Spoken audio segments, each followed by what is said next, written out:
Hi hello friends, எல்லாருக்கும் வணக்கம்.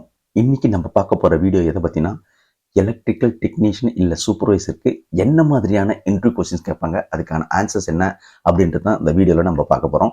ஏற்கனவே இது ரிலேட்டடான வீடியோஸ் 3 வீடியோஸ் அப்லோட் பண்ணியிருக்கேன். அந்த வீடியோவை பார்க்கணும்னு நினைக்கிறவங்க டிஸ்கிரிப்ஷனில் லிங்க் கொடுக்குறேன். அந்த வீடியோவும் பாருங்கள், உங்களுக்கு ரொம்ப ரொம்ப யூஸ்ஃபுல்லாக இருக்கும். இப்போது பார்ட் 4 வீடியோக்குள்ளே போகலாம். இதுவும் ரொம்ப ரொம்ப யூஸ்ஃபுல்லாக இருக்கும். கடைசி வரைக்கும் ஸ்கிப் பண்ணாமல் பாருங்கள். வாங்க வீடியோக்குள்ளே போகலாம்.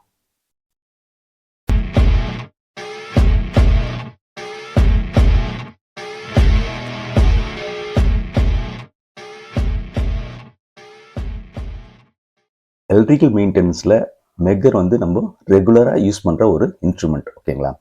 அதை பற்றி ரிலேட்டடான விஷயங்களை நம்ம தெரிஞ்சுக்கிறது ரொம்ப ரொம்ப முக்கியம்.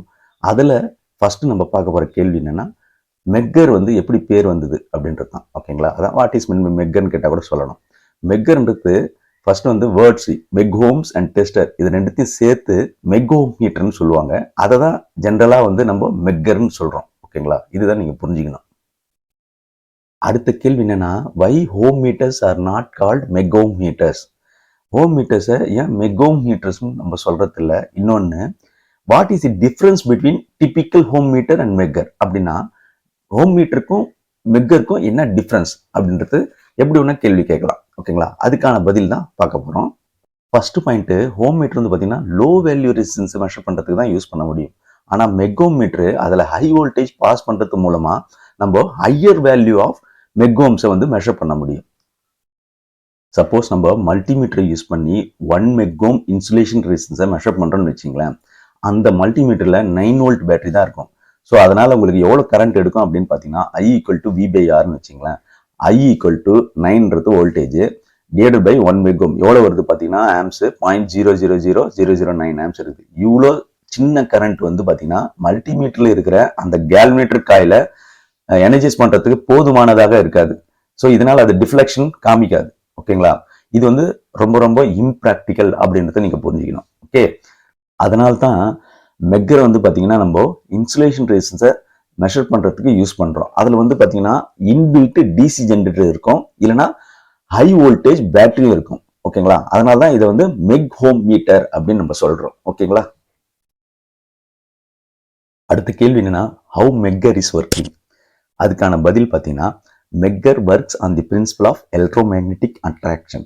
When a primary coil that is carrying current is placed in the surrounding area of magnetic field, it experiences a force. This kind of force generates a torque that is made to deflect the pointer of the device, which gives some reading. எப்போ magnetic field உள்ள அந்த surrounding ஏரியாவில் ஒரு coil, அதாவது current carrying காயிலை வந்து நீங்கள் place பண்ணீங்கன்னா அதில் வந்து ஒரு ஃபோர்ஸ் வந்து உங்களுக்கு எக்ஸ்பீரியன்ஸ் ஆகும், ஓகேங்களா? அந்த ஃபோர்ஸ் வந்து பார்த்தீங்கன்னா ஒரு டார்க்கை ஜென்ரேட் பண்ணிவிடும். அந்த டார்க்கு ஜென்ரேட் ஆகும்போது அங்கே வந்து ஒரு டிவைஸ் வச்சிங்கன்னா அது வந்து டிஃப்ளெக்ட் ஆகும் அந்த பாயிண்டர், ஓகேங்களா? அந்த அளவுக்கு அது டார்க் வந்து ஜென்ரேட் ஆகும். அதுதான் நம்மளுக்கு வந்து சம் ரீடிங்கை வந்து கொடுக்குது, ஓகேங்களா? ஃபோர்ஸுக்கு ஏற்ற மாதிரி, ஓகே? அடுத்ததா பேசிக்கான கேள்வி என்னன்னு பார்த்தீங்கன்னா, what is insulator and what is the unit of measurement, ஓகேங்களா? நீங்கள் ஏதாவது எலக்ட்ரிக்கல் எக்யூப்மெண்ட் எடுத்துக்கிட்டாலும் இல்லை கேபிள்ஸ் எடுத்துக்கிங்களா, ஃபார் எக்ஸாம்பிள் அதில் வந்து கண்டக்டர்ஸ் அண்ட் இன்சுலேட்டர்ஸ் ரெண்டுமே யூஸ் பண்ணியிருப்பாங்க. கண்டக்டர் வந்து கரண்ட்டை கேரி பண்ணுறதுக்காக யூஸ் பண்ணுறாங்க. ஆனால் இன்சுலேட்டர் அந்த கரண்ட்டு லீக்கேஜ் ஆகாமல் இருக்கிறதுக்காக, அதை ப்ரிவென்ட் பண்ணுறதுக்காக யூஸ் பண்ணுறாங்க, ஓகேங்களா? அந்த வேல்யூ ஆஃப் இன்சுலேஷனை எப்படி குறிப்பிடுறாங்க அப்படின்னு பார்த்தீங்கன்னா, எவ்வளோ எலக்ட்ரிக்கல் ரெசிஸ்டன்ஸ் இருக்கு அப்படின்றது மூலமாக தான். அதனுடைய யூனிட் வந்து பார்த்தீங்கன்னா மெக்கோம்ஸ், ஓகேங்களா? அடுத்த கேள்வி என்னன்னா, why perform an insulation resistance test? இந்த இன்சுலேஷன் ரெசிஸ்டன்ஸ் டெஸ்ட் எதுக்காக பண்றோம் அப்படின்னு பார்த்தீங்கன்னா, எக்யூப்மெண்ட் ப்ரொடெக்ஷனுக்காகவும் ஹியூமன் ப்ரொடெக்ஷனுக்காகவும் நம்ம வந்து ரெகுலரா இன்சுலேஷன் ரெசிஸ்டன்ஸ் வந்து செக் பண்ண வேண்டியிருக்கு. காரணம் என்னன்னா, நாளாக நாளாக ஐஆர் வேல்யூ வந்து கண்டிப்பாக குறைஞ்சிக்கினே வரும். எதனால அப்படின்னு பார்த்தீங்கன்னா, என்வாயர்மெண்டல் கண்டிஷன், அதாவது சுற்றுப்புற சூழ்நிலை, டெம்பரேச்சரு, இந்த ஹியூமிடிட்டி, மாய்ச்சரு, டஸ்ட் பார்ட்டிகல், இது போல காரணங்களால ஒரு எக்யூப்மெண்ட்டோட இன்சுலேஷன் ரெசிஸ்டன்ஸ் வந்து கண்டிப்பாக குறையும். அதனால அது வந்து ரெகுலராக செக் பண்ணின்னு வந்தீங்கன்னா அந்த இன்சுலேஷன் டேமேஜ் ஆகிறதுக்கு முன்னாடியே நம்ம வந்து கண்டுபிடிச்சிடலாம். ஸோ அது மாதிரி கண்டுபிடிக்கிறதால நம்ம வந்து மேஜர் எலக்ட்ரிக்கல் ஷாக்கை வந்து நம்ம தவிர்க்க முடியும். அதே நேரத்தில் எக்யூப்மெண்ட்டையும் நம்ம ப்ரொடெக்ஷனாக வச்சுக்க முடியும் அப்படின்றது தான் நீங்கள் புரிஞ்சுக்கணும். அடுத்த கேள்வி என்னன்னா, what are the types of megger available? என்ன மாதிரி டைப்ஸ் ஆஃப் மெக்கர்லாம் இருக்குது மார்க்கெட்டில் அப்படின்னு கேட்டாங்கன்னா, ஒன்று வந்து பார்த்தீங்கன்னா ஹேண்ட் ஆப்ரேட்டட் இருக்குது, இன்னொன்று எலக்ட்ரானிக் மெக்கர் டெஸ்ட் பட்டனோட இருக்கும். இந்த எலக்ட்ரானிக் மெக்கரில் வந்து பேட்டரி ப்ரொவைட் பண்ணியிருப்பாங்க. அப்புறம் ஸ்கேல் இண்டிகேஷன் பார்த்தீங்கன்னா ரெண்டுத்துலையுமே இருக்குது. அது வந்து அனலாக் அண்ட் டிஜிட்டல் டிஸ்பிளேஸ். ஓகேங்களா. அடுத்ததான் அப்ளிகேஷன்ஸ். அதாவது மெக்கரை எதுக்கெல்லாம் யூஸ் பண்ணுவாங்க அப்படின்னு பார்த்தீங்கன்னா கண்டினியூட்டி டெஸ்ட்டு, அப்புறம் இன்சுலேஷன் டெஸ்ட்டு, அப்புறம் எர்த் இல்லைன்னா கிரவுண்ட் டெஸ்ட்டு, இது போன்ற தேவைக்கு தான் இது வந்து யூஸ் பண்ணுறாங்க. ஓகே. அடுத்த கேள்வி என்னன்னா, how to check earthquake resistance using megger. மெக்கரை யூஸ் பண்ணி எர்த்குவிக் ரெசிஸ்டன்ஸை எப்படி செக் பண்ணுவீங்க அப்படின்னு கேள்வி கேட்பாங்க. அதுக்கான பதில் பார்த்தீங்கன்னா, மெக்கரில் 2 காயில் இருக்குங்க. ஒன்று கரண்ட் காயில், இன்னொன்று ப்ரெஷர் காயில். அதனால் அதில் 4 டெர்மினல் இருக்கும். கரண்ட் காயிலில் C1 C2, ப்ரெஷர் காயிலில் P1 P2 4 இருக்குன்னு வச்சுங்க. இந்த 4 டெர்மினலில் இந்த P1 C1 வந்து பார்த்தீங்கன்னா சில மெக்கரில் இன்டர்னலாகவே ஷார்ட் சர்க்யூட் பண்ணிவிடுவாங்க. ஓகேங்களா. ஸோ அதுலேருந்து ஒரு காமன் பாயிண்ட்டை எடுத்துப்பாங்க. இல்லாத பட்சத்தில் இது 4 டெர்மினலும் வெளில இருக்கும். வெளில இருந்ததுன்னா நீங்களாவே P1 C1 நீங்கள் ஷார்ட் பண்ணிட வேண்டியது தான். ஸோ மீதி இருக்கிறது 3 டெர்மினல். இந்த காமன் பாயிண்ட்ன்றது ஒன்று. ஓகேங்களா. இன்னொன்று P அண்ட் C. Pன்றது உங்களுக்கு நல்லா தெரியும், ப்ரெஷர் காயில். ஓகேங்களா. Cன்றது கரண்ட் காயில். ஓகேங்களா. இது 3 டெர்மினல் வந்து எல்லா மெக்கர்லையும் இருக்கும். இந்த டயராமை பாருங்க. நீங்க எந்த எர்த்குவிக் ரெசிஸ்டன்ஸை மெஷர் பண்ண போறீங்களோ அந்த எர்த் எலக்ட்ரோட இந்த மெக்கர்ல இருக்கிற அந்த இ டெர்மினலை வந்து நீங்க வயர் மூலியமா கனெக்ட் பண்ணிடுறீங்க. அதாவது லோ ரெசிஸ்டன்ஸ் வயரா இருக்கணும். ஓகேங்களா. அடுத்ததா இந்த எர்த்குவிக்ல இருந்து ஒரு 30 மீட்டர்ஸ் டிஸ்டன்ஸ்ல நீங்க ஒரு ஸ்பைக்கை இன்சர்ட் பண்றீங்க. அதாவது ஸ்பைக்ன்றது ஒரு மெட்டல் ராட். அது வந்து கிரவுண்டுக்குள்ள கிட்டத்தட்ட 1 மீட்டர் டெப்த்ல நீங்க போற மாதிரி இன்சர்ட் பண்ணிடணும். ஓகேங்களா. ஸோ அந்த டிஸ்டன்ஸ் எவ்வளவு சொன்னேன், 30 மீட்டர். இது வந்து நீங்க எதில் கனெக்ட் பண்ணணும்னா C2ல கனெக்ட் பண்ணணும். அதாவது கரண்ட் காயில நீங்க கனெக்ட் பண்ணிடுறீங்க. சரி. அடுத்ததா ப்ரெஷர் காயில வந்து நீங்க கனெக்ட் பண்ண வேண்டியிருக்கும். அதுக்கு வந்து ஒரு ஸ்பைக்கை வந்து நீங்க இப்போ C2க்கு எவ்வளவு டிஸ்டன்ஸ் வச்சிருக்கீங்க, 30 மீட்டர். அதுல பாதி இல்லைன்னா 62% கரெக்டா சொல்லணும்னா அது வந்து இன்னொரு ஸ்பைக்கை இன்சர்ட் பண்றீங்க. இந்த டயராம் பாருங்க. P2 வந்து இன்சர்ட் பண்ணிருக்கல, அது வந்து 61.8% ஆஃப் D. ஓகேங்களா. ஸோ அப்போ வந்து அது வந்து ஒரு எவ்வளவு இருக்கும், இது 30 மீட்டர்னா அது வந்து பாத்தீங்கன்னா 15லேருந்து 20 மீட்டருக்குள்ள இருந்தா பரவாயில்ல. ஓகேங்களா. அது மாதிரி டிஸ்டன்ஸ்ல அந்த இடைவெளியில நீங்க ஒரு ஸ்பைக் இன்சர்ட் பண்ணி அது வந்து P2க்கு நீங்க கனெக்ட் பண்ணிடுறீங்க. ஓகேங்களா. ஸோ எல்லா வயரும் பக்காவா கனெக்ட் பண்ண பிறகு நீங்க மெக்கரோட ஹேண்டில் மூலமா நீங்க ரொட்டேட் பண்ணணும். மெக்கரை ரொட்டேட் பண்ணீங்கன்னா உங்களுக்கு ஒரு ரீடிங்கை காமிக்கும். எர்த் ரெசிஸ்டன்ஸ் ரீடிங் வந்து இந்த ஸ்கேல்ல உங்களுக்கு காமிக்கும். ஆனா இது எப்போ பார்க்கணும் அப்படின்னு பாத்தீங்கன்னா ஸ்பீடு வந்து யூனிஃபார்மா இருக்கணும். நீங்க சுத்தத்தை வந்து யூனிஃபார்மா ஒரே கான்ஸ்டன்ட் ஸ்பீட்ல சுத்தும் போது தான் அந்த ரீடிங் வந்து கரெக்டான ரீடிங் நம்மளுக்கு கிடைக்கும். ஓகேங்களா. நீங்க இந்த ஆக்சிலரி எலக்ட்ரோட் அதாவது PUCயும் இருக்குங்க இல்லையா, அந்த ஸ்பைக்கு அது வந்து வேற வேற பொசிஷன்ல எடுத்து ஒரு 2-3 ரீடிங் கூட நீங்க எடுத்து பார்த்துக்கலாம். ஓகேங்களா. அடுத்த கேள்வி என்னன்னா, what should be the value of earthquake resistance for power station and substation. இந்த பவர் ஸ்டேஷனுக்கும் சப்ஸ்டேஷனுக்கும் எர்த்குவிக் ரெசிஸ்டன்ஸ் வந்து எவ்வளவு இருக்கணும் அப்படின்னு கேட்பாங்க. அதுக்கான பதில் பார்த்தீங்கன்னா பவர் ஸ்டேஷன்லாம் பார்த்தீங்கன்னா லெஸ் தென் 1 ohm இருந்தால் தான் கரெக்ட். ஓகேங்களா. அதே மாதிரி சப்ஸ்டேஷனுக்குலாம் பார்த்தீங்கன்னா 3 ohmsக்குள்ள இருந்தால் நல்லது. ஓகே. அடுத்ததாக கேட்கக்கூடிய கேள்வி என்னன்னா, how to do earthquake maintenance. Earthquake maintenance எப்படி பண்ணுவீங்க அப்படின்ட்டு பாயிண்ட் பை பாயிண்டாகவே நீங்கள் அதுக்கு பதில் சொல்லலாம். ஃபர்ஸ்ட் வந்து பார்த்தீங்கன்னா எர்த்குவிக் உள்ளேயும் வெளியிலையும் நீங்கள் பக்காவாக க்ளீன் பண்ண வேண்டியது. ரெண்டாவது பாயிண்ட், அதனுடைய டெர்மினலில் செக் பண்ணுங்க டைட்டாக இருக்கா அப்படின்னு. டைட்டாக இருந்ததுன்னா பிரச்சனை இல்லை. டைட்டாக இல்லாத பட்சத்தில் நீங்கள் டைட் பண்ணி பாருங்க. டைட் பண்ண முடிஞ்சதுன்னா ஓகே. அப்படி இல்லாத பட்சத்தில் போல்ட் அண்ட் நட் வந்து சில டைமில் வந்து ரஸ்டாக இருக்கும். ஓகேங்களா. ஸோ அப்படி இருக்கிற பட்சத்தில் நீங்கள் போல்ட்டும் நட்டும் வந்து நீங்கள் புதுசாக ரீப்ளேஸ் பண்ண வேண்டியதான். ஓகேங்களா.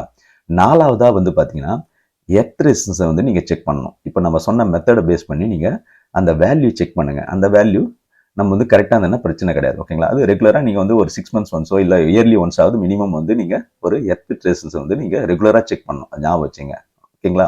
அஞ்சாவதா இந்த பெட்ரோலியம் ஜெல்லியை வந்து இந்த டெர்மினல்ஸ் இருக்கு இல்லையா, அந்த போல்ட் நட் கனெக்ஷன் பண்ணியிருப்பாங்க இல்லையா, அந்த இடத்துல நீங்கள் அப்ளை பண்ணுங்க. ஓகேங்களா. ஆறாவது பாயிண்ட் வந்து பார்த்தீங்கன்னா தேவையான அளவுக்கு நீங்கள் வந்து அந்த பிட்ல வந்து தண்ணியை ஊற்றணும். அது ஞாபகம் வச்சுங்க. அடுத்த கேள்வி என்னன்னா, what are the common methods of earthing. எர்த்திங்ல கிட்டத்தட்ட ஒரு 4 காமன் மெத்தட்ஸ் இருக்கு. அதாவது 4 விதமான மெத்தட்ஸ். ஓகேங்களா. ஒன்று வந்து பார்த்தீங்கன்னா பிளேட் எர்த்திங். பிளேட் எர்த்திங்ல காப்பர் பிளேட் இல்லைன்னா கேல்வனைஸ் பிளேட் வந்து யூஸ் பண்ணியிருப்பாங்க. இன்னொன்று பைப் எர்த்திங். பைப் எர்த்திங்ல வந்து பார்த்தீங்கன்னா கேல்வனைஸ் ஸ்டீல் பெர்ஃபரேட்டட் பைப் வந்து யூஸ் பண்ணியிருப்பாங்க. ராட் எர்த்திங்ல வந்து பார்த்தீங்கன்னா காப்பர் ராட் யூஸ் பண்ணியிருப்பாங்க. கிட்டத்தட்ட இது பைப் எர்த்திங் மாதிரி தான். ஓகேங்களா. நாலாவதா இன்னைக்கு எல்லாருமே யூஸ் பண்றது கெமிக்கல் எர்த்திங். இந்த கெமிக்கல் எர்த்திங்கும் பைப் எர்த்திங் மாதிரி தான். ஆனா இதுல வந்து பாத்தீங்கன்னா இந்த சார்கோல் சால்ட்டுக்கு பதிலா ஒரு கெமிக்கல் காம்பவுண்ட் வந்து யூஸ் பண்ணியிருப்பாங்க. அது வந்து மெயின்டெனன்ஸ் ஃப்ரீ. ஓகேங்களா? ஸோ மெயின்டெனன்ஸ் அதிகமாக தேவைப்படாது. ஓகே. அடுத்ததா ஒரு எர்பிட்டோட பேசிக் ஸ்பெசிஃபிகேஷன் நம்ம தெரிஞ்சுக்கணும். எர்பிட் சைஸ் எவ்வளோ இருக்கணும் அப்படின்னு கேட்டாங்கன்னா அதுக்கான பதில் பார்த்தீங்கன்னா 900 mm into 900 mm length breadth. Depth வந்து பார்த்தீங்கன்னா 3 மீட்டர் இருக்கணும். ஓகேங்களா? அதே மாதிரி இன்ஸ்பெக்ஷன் சேம்பர், அந்த எர்பிட்டோட இன்ஸ்பெக்ஷன் சேம்பர் வந்து பார்த்தீங்கன்னா பிரிக் சேம்பர் எவ்வளோ இருக்கணும்னு பார்த்தீங்கன்னா 450 இன்டூ 450 இன்டூ 450 mm இருக்கணும். அதோட பிரிக் வாலோட திக்னஸ் வந்து பார்த்தீங்கன்னா 100 mm இருக்கணும்.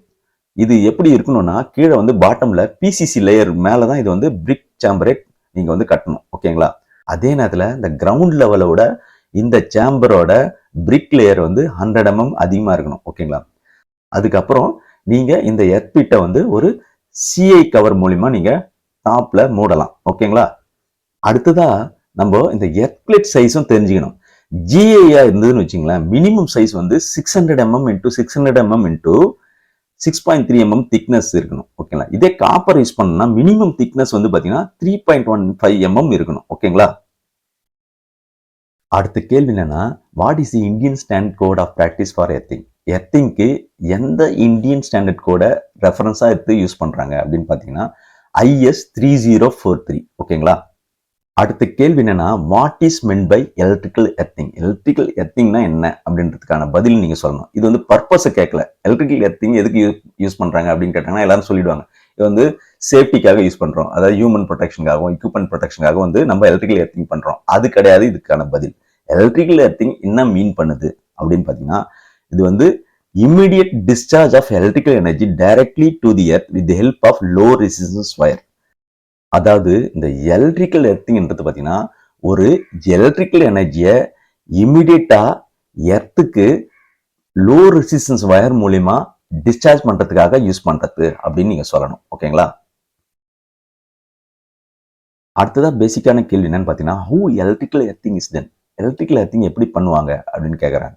அதாவது ஒரு எக்யூப்மெண்ட்ல இருக்கிற நான் கரண்ட் கேரிங் பார்ட், அதாவது மெட்டாலிக் பாடின்னு வச்சுங்களேன், கரண்ட் பாஸ் ஆகாத இடம், அது எது? பாடி, மெட்டல் பாடி. ஓகேங்களா? அது இல்லைன்னா சப்ளை சிஸ்டத்தில் இருக்கிற அந்த நியூட்ரல் பாயிண்ட். ஓகேங்களா? பவர் சப்ளைல இருக்கிற அந்த நியூட்ரல் பாயிண்ட், இது ரெண்டுமே கிரவுண்டோட கனெக்ட் பண்றது தான் எலக்ட்ரிக்கல் எர்த்திங் அப்படின்னு நம்ம சொல்றோம். ஓகே. அடுத்ததா தெரிஞ்சிக்கக்கூடிய கேள்வி என்னன்னு பார்த்தீங்கன்னா, how electrical earthing is classified? இல்லைன்னா இப்படியும் கேட்பாங்க, what are the types of electrical earthing? அதுக்கான பதில் பார்த்தீங்கன்னா, அதாவது எலக்ட்ரிக்கல் எக்யூப்மெண்ட்ல 2 கரண்ட் பாஸ் ஆகாத இடங்கள் இருக்கிறது. ஒன்று வந்து பார்த்தீங்கன்னா நியூட்ரல். ஓகேங்களா? Neutral of the system. இன்னொன்று எலக்ட்ரிக்கல் எக்யூப்மெண்டோட ஃப்ரேம் இல்லைன்னா பாடி. ஓகே. அதனால இந்த எலக்ட்ரிக்கல் சிஸ்டம் எர்த்திங்கை வந்து 2 வகையா வந்து பிரிக்கிறாங்க. ஒன்று வந்து நியூட்ரல் எர்த்திங், இன்னொன்று எக்யூப்மெண்ட் எர்த்திங். ஓகேங்களா? அடுத்த கேள்வி என்னன்னா, வாட் இஸ் நியூட்ரல் எர்த்திங்? இதுக்கான பதில் பார்த்தீங்கன்னா, இந்த நியூட்ரல் எர்த்திங்கை வந்து சிஸ்டம் எர்த்திங் கூட சொல்லலாம்.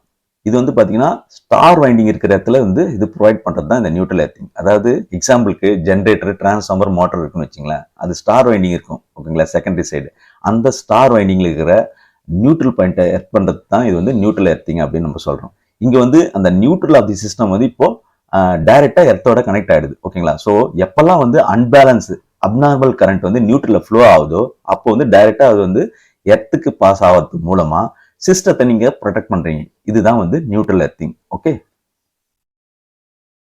அடுத்ததா கேட்கக்கூடிய கேள்வி என்னன்னு பார்த்தீங்கன்னா, வாட் இஸ் எக்யூப்மெண்ட் எர்த்திங்? ஓகேங்களா? ஏற்கனவே சொன்ன மாதிரி ஒரு எலக்ட்ரிக்கல் எக்யூப்மெண்ட்ல இருக்கிற அந்த மெட்டாலிக் பாடி, மெட்டாலிக் ஃப்ரேம் உள்ள அந்த பாடியை வந்து நீங்க எர்த்தோட கனெக்ட் பண்றது தான் இந்த எக்யூப்மெண்ட் எர்த்திங். ஓகேங்களா? இது வந்து எப்படி கனெக்ட் பண்றாங்க? த்ரூ ஜிஐ இல்லைன்னா காப்பர் ஒயர் மூலியமா கனெக்ட் பண்றாங்க. அது கனெக்ட் பண்றதால என்ன பெனிஃபிட் அப்படின்னு கேட்டீங்கன்னா, அதாவது ஏதாவது ஒரு ஷார்ட் சர்க்யூட் ஆகுதுன்னு வச்சுக்கலாம் பாடியோட, அதாவது லைவ் ஒயர், சப்ளை ஒயர் வந்து அந்த எலக்ட்ரிக்கல் எக்யூப்மெண்ட்டோட பாடியோட ஷார்ட் ஆச்சுன்னா அந்த ஹை ஃபால்ட் கரண்ட் வந்து டக்குன்னு உங்களுக்கு எர்த்துக்கு வந்து பாஸ் ஆயிடும். இதனால உங்களுக்கு ஹியூமனும் எக்யூப்மெண்ட்டும் ப்ரொடெக்ட் ஆகுது டேமேஜ்ல இருந்து. ஓகே. அடுத்த கேள்வி என்னன்னா, வாட் ஆர் இன்ஸ்ட்ருமெண்ட் டிரான்ஸ்ஃபார்மர்ஸ்? இதுவும் ஒரு வகையான எலக்ட்ரிக்கல் டிரான்ஸ்ஃபார்மர் தான். ஏசி சர்க்யூட்ல மெஷர்மெண்ட் பண்றதுக்காகவும் ப்ரொடெக்ஷன் பண்றதுக்காகவும் யூஸ் பண்றது. அதுல 2 டைப்ஸ் அப்படின்னு நம்ம எடுத்துக்கலாம். ஒன்று வந்து மீட்டரிங் டைப், இன்னொன்று ப்ரொடெக்ஷன் டைப். மீட்டரிங் டைப்னு சொல்லும்போது ஏசி சிஸ்டத்துல voltage, current, power, energy, power factor, frequency இதெல்லாம் மெஷர் பண்றதுக்காக யூஸ் பண்றது. ப்ரொடெக்ஷன் டைப்ன்றது பார்த்தீங்கன்னா இந்த பவர் சிஸ்டத்தை ப்ரொடெக்ட் பண்றதுக்காக ப்ரொடெக்டிவ் ரிலேவோட சேர்ந்து இதை யூஸ் பண்றது. ஓகேங்களா? அதுதான் ப்ரொடெக்ஷன் டைப். ஓகே. அடுத்த கேள்வி என்னன்னா, what are the advantages of instrument transformers? அதாவது இன்ஸ்ட்ருமெண்ட் டிரான்ஸ்ஃபார்மர் யூஸ் பண்றதால என்னென்ன அட்வான்டேஜஸ் கிடைக்குது நமக்கு அப்படின்ட்டு. ஃபர்ஸ்ட் பாயிண்ட் வந்து பார்த்தீங்கன்னா, இந்த ஏசி பவர் சிஸ்டத்தில் இருக்கிற இந்த ஹை வோல்டேஜ் கரண்ட்டை வந்து நீங்க இந்த ஸ்மால் ரேட்டிங் மெஷரிங் இன்ஸ்ட்ருமெண்ட் டிரான்ஸ்ஃபார்மர்லாம் என்னது, ஸ்மால் ரேட்டிங் மெஷரிங் இன்ஸ்ட்ருமெண்ட் மூலமா நம்ம மெஷர் பண்ண முடியும். ஸ்மால் ரேட்டிங் மெஷரிங் இன்ஸ்ட்ருமெண்ட் சொல்லும்போது இங்க கரண்ட் டிரான்ஸ்ஃபார்மர் வந்து 5 ஆம்ப்ஸ் இருந்தால் போதும். வோல்டேஜ் டிரான்ஸ்ஃபார்மர் பார்த்தீங்கன்னா 110 to 120 வோல்ட் இருந்தால் போதும். ஓகேங்களா? ரெண்டாவதா காஸ்ட் வந்து ரெடியூஸ் ஆகுது. ஓகேங்களா? மூணாவதா பார்த்தீங்கன்னா the damaged and faulty measuring instruments can be replaced easily. அதாவது இந்த மெஷரிங் இன்ஸ்ட்ருமெண்ட்ஸ் கரண்ட் டிரான்ஸ்ஃபார்மரும் பொட்டன்ஷியல் டிரான்ஸ்ஃபார்மரும் வந்து ஈஸியாக வந்து ரீப்ளேஸ் பண்ண முடியும். இதே வந்து ஹை வோல்டேஜ் கரண்ட்டை நீங்கள் வந்து பண்ண முடியுமா? சான்ஸே கிடையாது. ஓகே. நாலாவதா it provides electrical isolation between high voltage power circuit and secondary side. அதாவது செகண்டரி சைடு என்பது மெஷரிங் அண்ட் ப்ரொடக்டிவ் இன்ஸ்ட்ருமெண்ட்ஸை குறிக்குது. ஓகேங்களா? ஸோ இது வந்து ஒரு ஹை வோல்டேஜ் சர்க்யூட்டுக்கும் செகண்டரி சைடு இருக்கிற அந்த லோ வோல்டேஜ் சர்க்யூட்டுக்கும் வந்து இது ஒரு ஐசோலேஷனை கொடுக்குது. ஓகேங்களா? அடுத்ததா இட் அஷ்யூர்ஸ் தி சேஃப்டி ஆஃப் ஆப்ரேட்டர்ஸ்க்கு இது வந்து சேஃப்டியை அஷ்யூர் பண்ணுது. ஓகேங்களா? அடுத்ததா பவர் கன்சம்ஷன் வந்து இது ரொம்ப ரொம்ப கம்மி. ஓகேங்களா? அடுத்த கேள்வி என்னன்னா, what are the types of instrument transformers? Instrument டிரான்ஸ்ஃபார்மர்ல என்னென்ன டைப்ஸ் இருக்கு அப்படின்னு கேட்பாங்க. அதுக்கான பதில் வந்து கரண்ட் டிரான்ஸ்ஃபார்மர், இன்னொன்று பொட்டன்ஷியல் டிரான்ஸ்ஃபார்மர். இந்த கரண்ட் டிரான்ஸ்ஃபார்மர் எப்படி வேலை செய்யுது அப்படின்னு கேட்டாங்கன்னா, அதுக்கான பதில் வந்து பவர் சிஸ்டத்துல ஹை வேல்யூ கரண்ட்டை நம்மளுக்கு ஸ்டெப் டவுன் பண்ணி லோ வேல்யூயா கொடுக்குது. அது அப்படி லோ வேல்யூயா கொடுக்கும்போது நம்ம ஈஸியா வந்து ஸ்மால் ரேட்டிங் அம்மீட்டர், அதாவது 5 ஆம்ப்ஸ் அம்மீட்டர் மூலியமா அதை மெஷர் பண்ண முடியுது. ஓகேங்களா? அடுத்ததா பொட்டன்ஷியல் டிரான்ஸ்ஃபார்மர் எப்படி வேலை செய்யுது அப்படின்னு கேட்டாங்கன்னா, அது வந்து பார்த்தீங்கன்னா அதே மாதிரி ஹை வேல்யூ வோல்டேஜை ஸ்டெப் டவுன் பண்ணி லோ வேல்யூவாக கொடுக்கறது மூலமா நம்ம ஸ்மால் ரேட்டிங் வோல்ட்மீட்டர் மூலமா, அதாவது ஸ்மால் ரேட்டிங் போது 110 to 120 வோல்ட் மீட்டர் மூலமா நம்ம ஈஸியா மெஷர் பண்ண முடியும். ஓகே. அடுத்ததாக கேட்கக்கூடிய கேள்வி என்னன்னா, is the current transformer is step up or step down transformer அப்படின்னு கேட்பாங்க. So current transformer step up டிரான்ஸ்ஃபார்மரா இல்லை ஸ்டெப் டவுன் டிரான்ஸ்ஃபார்மரா அப்படின்னு கன்ஃபியூஸ் ஆகக்கூடாது நீங்க. ஏன்னா இது வந்து கரண்ட்டை தான் வந்து ஸ்டெப் டவுன் பண்ணும், வோல்டேஜை கிடையாது. அதனால இது வந்து CT is step up transformer அப்படின்னு நீங்க பதில் சொல்லணும். அதாவது பிரைமரி ஆஃப் தி டிரான்ஸ்ஃபார்மர் வந்து பார்த்தீங்கன்னா 1 or more turns of thick wire இருக்கும். ஆனால் டர்ன்ஸ் வந்து கம்மியா இருக்கும் பிரைமரி சைடு. ஓகேங்களா?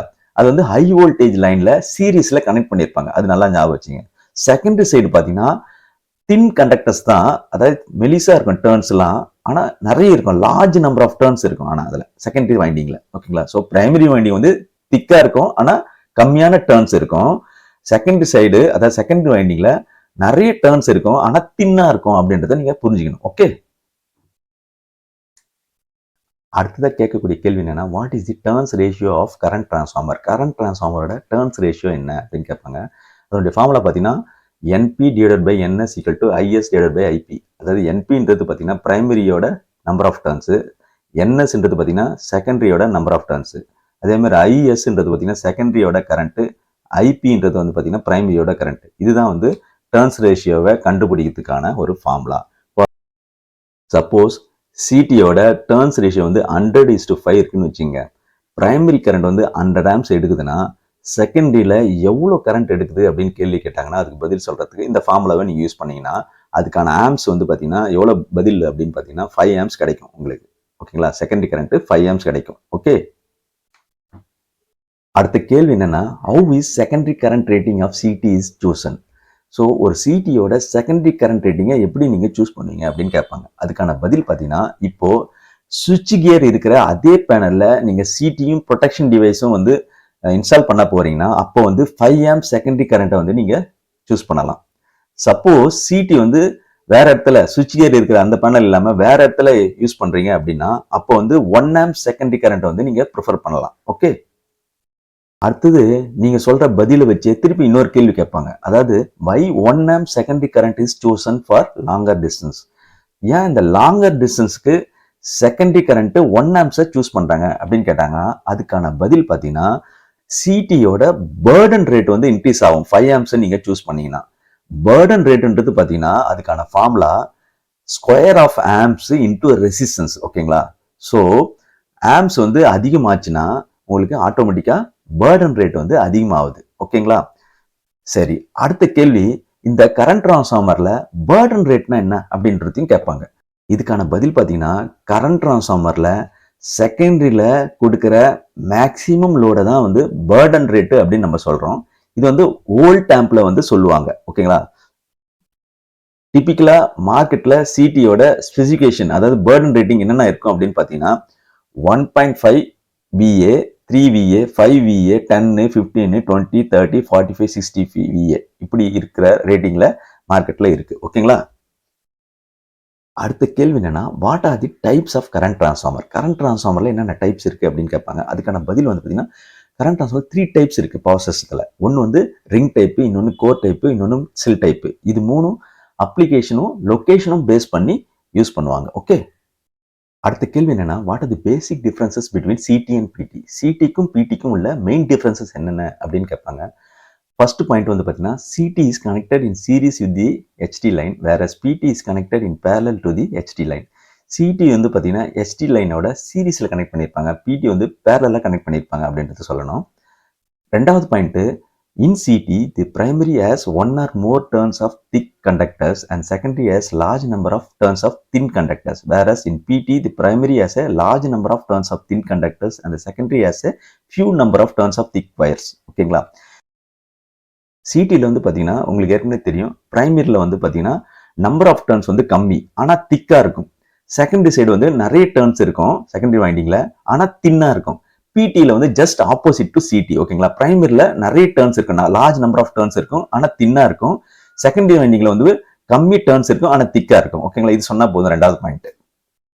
அடுத்த பாயிண்ட் என்னன்னா, in CT the number of turns become inversely proportional to the current, whereas PT number of turns become directly proportional to the voltage. அதாவது சிடில number of turns வந்து inversely proportional to the current. என்ன அர்த்தம்னா, நீங்க number of turns அதிகமாச்சுன்னா அது வந்து current வந்து opposite குறையும். ஓகேங்களா? இதே நம்பர் ஆஃப் டர்ன்ஸ் வந்து கம்மியா இருந்ததுன்னா கரண்ட் வந்து அதிகமா எடுக்கும். ஓகேங்களா? இதுதான் வந்து குறிக்குது. அதே மாதிரி பிடில வோல்டேஜ்க்கு வந்து டைரக்ட்லி ப்ரொபோர்ஷனல், அதாவது நம்பர் ஆஃப் டர்ன்ஸ் பிடில இன்க்ரீஸ் ஆச்சுன்னா வோல்டேஜும் அதுக்கேற்ற மாதிரி இன்க்ரீஸ் ஆகும். நம்பர் ஆஃப் டர்ன்ஸ் குறைஞ்சதுன்னா வோல்டேஜுக்கு அதுக்கேற்ற மாதிரி குறையும். அதுதான் டைரக்ட்லி ப்ரொபோர்ஷனல். ஓகேங்களா? நாலாவது point, CT is a step up instrument transformer that steps down the current, whereas PT is a step down instrument transformer that step down the voltage up to a measuring range. So சிடின்றது ஏற்கனவே சொன்ன மாதிரி அது வந்து step up instrument transformer, ஆனால் கரண்ட்டை வந்து step down பண்ணும். ஆனால் பிடின்றது பார்த்தீங்கன்னா step down instrument transformer, step down transformer PT. ஓகேங்களா? அது வோல்டேஜை ஸ்டெப் டவுன் பண்ணுது. ஓகேங்களா? ஸோ இதுதான் நீங்க வித்தியாசத்தை சொன்னா போதும். அடுத்தது முக்கியமான கேள்வி என்னன்னா, why the secondary terminal of CT should not be left open circuited? சிடியோட செகண்டரி டெர்மில் ஏன் ஓப்பனாக வைக்கக்கூடாது அப்படின்றது தான் ஒரு முக்கியமான கேள்வி. அதுக்கான பதில் வந்து பார்த்தீங்கன்னா, நார்மலாக பிரைமரி வைண்டிங், சிடியோட பிரைமரி வைண்டிங் எனர்ஜைஸாக இருக்கும்போது செகண்டரி வைண்டிங் ஆஃப் சிடி வந்து ஒன்று ஷார்ட் பண்ணியிருக்கணும், இல்லைனா லோ ரெசிஸ்டன்ஸ் காயில், அதாவது கரண்ட் காயில் இருக்கிற அம்மீட்டரை வந்து சீரீஸில் கனெக்ட் பண்ணியிருக்கணும். ஓகேங்களா? இதான் நார்ம்ஸ். ஏன்னா இந்த primary current does not depend on the secondary load of CT and depends only on the line current where it is connected in series. இந்த சிடியோட பிரைமரி கரண்ட் வந்து செகண்டரி லோட டிபெண்ட் பண்ணி இருக்காது, ஆனா இது சீரிஸில் கனெக்ட் பண்ணியிருக்கல ஹெச்டி லைன்ல, அதுல இருக்கிற அந்த லைன் கரண்ட்டை டிபெண்ட் பண்ணி தான் இருக்கும். ஓகேங்களா? If the secondary winding of CT is kept open, the secondary current will be zero, but the primary current of CT will remain the same. Therefore, net MMF due to primary current is very large as there is no secondary current MMF to neutralize. இப்போ suppose சிடியோட secondary வைண்டிங்கை வந்து நீங்க ஓப்பன்ல வைக்கிறீங்கன்னு வச்சுங்களேன், அப்போ உங்களுக்கு secondary current வந்து ஜீரோவா இருக்கும். இந்த செகண்டரி கரண்ட் ஜீரோவா இருக்கிறதால பிரைமரி கரண்ட் ஒன்றும் மாற போறது கிடையாது, அது அப்படியே தான் இருக்க போகுது. ஓகேங்களா? பிரைமரி கரண்ட் அப்படியே இருக்கும்போது இப்போ செகண்டரி கரண்ட் நார்மலா இருக்கும்போது இது வந்து ஆப்போஸ் பண்ணும். பிரைமரி கரண்ட் ஆப்போஸ் பண்ணும்போது ஓரளவுக்கு இந்த மேக்னெட்டிக் ஃபீல்டு ப்ரொடியூஸ் ஆகுது இல்லையா, அது நியூட்ரலைஸ் ஆகும். இப்போ எதுவுமே ஆப்போஸ் பண்றதுக்கு எதுவுமே இல்லை செகண்டரி சைடு என்னும்போது, பிரைமரி சைடு கரண்டால ப்ரொடியூஸ் ஆகிற அந்த மேக்னெட்டிக் ஃபீல்டு வந்து ரொம்ப ரொம்ப அதிகம். ஹை மேக்னெட்டிக் ஃபீல்டால ஹியூஜ் ஃப்ளக்ஸ் வந்து செகண்டரி வைண்டிங்கோட லிங்க் ஆகி அதனால high voltage, extremely high voltage வந்து சிடியோட செகண்டரியில வந்து ஏற்படும். அது மாதிரி ஏற்படும் போது இன்சுலேஷன் ஃபெயிலியர் உடனே ஆயிடும். அது மட்டும் இல்ல, இந்த இன்சுலேஷன் ஃபெயிலியர் ஆகிறதால உங்களுக்கு அங்க ஒர்க் பண்ற பர்சனுக்கு பயங்கரமான ஒரு ஹை ரிஸ்க், எலக்ட்ரிக்கல் ஷாக் அடிக்கக்கூடிய ஹை ரிஸ்க் இருக்கும். எக்யூப்மெண்ட்டுக்கும் வந்து ப்ரொடெக்ஷன் கிடையாது. ஓகேங்களா? அவ்வளோதாங்க இந்த வீடியோ. இந்த வீடியோ உங்களுக்கு பிடிச்சிருந்ததுன்னா, யூஸ்ஃபுல்லாக இருந்ததுன்னு நினைச்சிங்கன்னா லைக் பண்ணுங்க, சப்ஸ்கிரைப் பண்ணுங்க, உங்கள் ஃப்ரெண்ட்ஸ்க்கெல்லாம் ஷேர் பண்ணுங்க, கூடவே பெல் நோட்டிஃபிகேஷனும் தட்டி விட்டுருங்க. அப்போ தான் நான் அடுத்தடுத்து போடுற வீடியோ உங்களுக்கு வந்து சேரும். நன்றி, வணக்கம்.